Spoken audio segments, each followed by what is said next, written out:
ఎలాంటి దారుణాలు జరుగుతున్నాయో దేశంలోనంటే అసలు మనం ఏ నాగరికంలో ఉన్నామో అర్థం కానటువంటి పరిస్థితుల్లో ఉన్నాం. కలికాలంలో కలికాల రాక్షసులు, ఒకప్పుడు మనం వేరే కాలంలో రాక్షసులను చూసాం కదా, అలాంటి రాక్షసులు ఈరోజు నర రూపంలో కనిపిస్తున్నారు.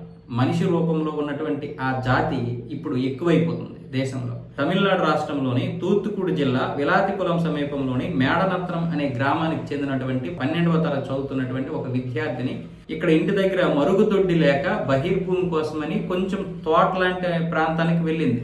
ఆ పక్కనే మరి వాళ్ళు ఏం చేశారో తెలియదు కానీ కొంతమంది ఆమెని మానభంగం చేసి చంపేశారు. ఎంత దారుణంగా చంపారంటే ముక్కలు ముక్కలు చేసేశారు. అది ఏ పార్ట్ ఆ పార్ట్ నరికేశారు.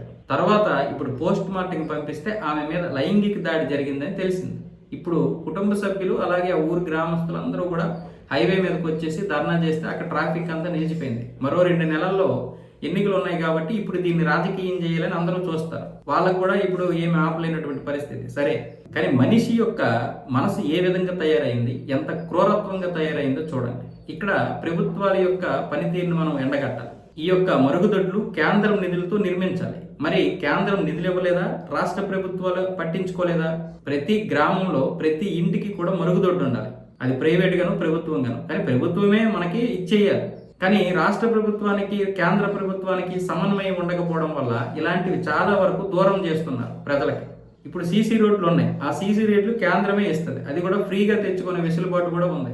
కేంద్రాన్ని ఎవడు అడుగుతాడులే అని కొంత ఇగోతో కొన్ని రాష్ట్రాలు అయితే సీసీ రోడ్లు కూడా తేవడం లేదు. మీరు చూసుకున్నట్లయితే ఇలాంటి దౌర్భాగ్యమైనటువంటి ప్రభుత్వాలు మన మధ్య ఉన్నాయి. అంటే మన అందరం కలిసి ఈ హత్యకి ఉరుగొల్పాం. బహుశా ఆవిడకి గనక మరుగుదొడ్డు ఉంటే వెళ్ళేది కాదేమో.